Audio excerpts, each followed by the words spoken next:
बिहार विधानसभा चुनाव की तारीखों का ऐलान हो चुका है। बिहार में 2 फेज में विधानसभा चुनाव होंगे।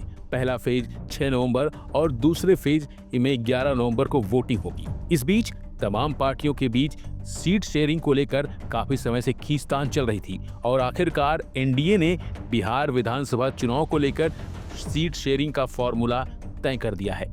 नई दिल्ली में चली मैराथन मीटिंग के बाद तस्वीर साफ हो गई है कि गठबंधन में कौन सी पार्टी कितनी सीटों पर चुनाव लड़ेगी। जहां कुछ दिनों पहले तक तमाम सहयोगी पार्टियां अपने हिसाब से सीटों की मांग कर रही थीं और आखिरकार मीटिंग के बाद सीट शेयरिंग के फॉर्मूले तय हो चुके हैं, जिसके मुताबिक बीजेपी 101 सीटों पर चुनाव लड़ेगी, जेडीयू 101 सीटों पर चुनाव लड़ेगी। चिराग पासवान की एलजेपी रामविलास 29 सीटों पर चुनाव लड़ेगी।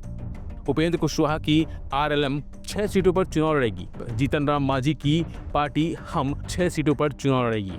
एनडीए में सीट बंटवारे से ये साफ हो चुका है कि इस बार छोटे भाई बड़े भाई का रोल खत्म हो गया है, क्योंकि बीजेपी और जेडीयू दोनों की पार्टियों को बराबर 101 सीटें दी गई हैं।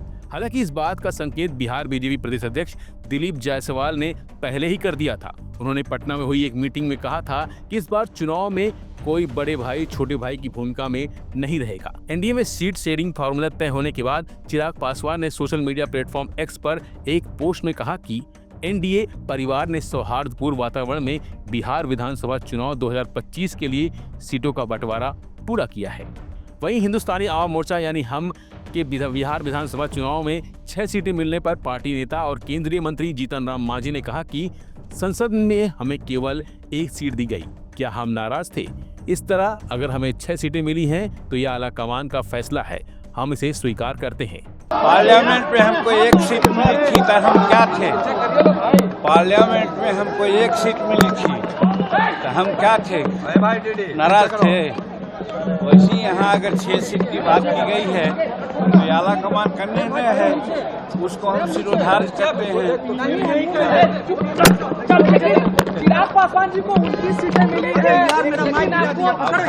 दूसरे को क्या मिली है ये तो हमारे आला कमान समझ सकते हैं।